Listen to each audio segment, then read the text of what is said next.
Hey there, here an important money-saving tip. I can tell you that cut your unnecessary subscriptions, which is about reviewing your recurring expenses like subscriptions and canceling those you don't use or need.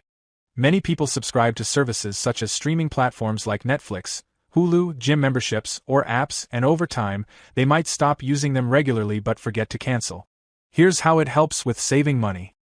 Identify unused services, which means review your bank statements to see all your subscriptions. Are you still using that magazine subscription or that premium music service? If you find you're no longer using a service, cancel it. For others, check if there's a cheaper or free alternative, or consider downgrading to a more affordable plan. Some services allow you to pause your membership or offer better deals when you contact them. This can also help save money.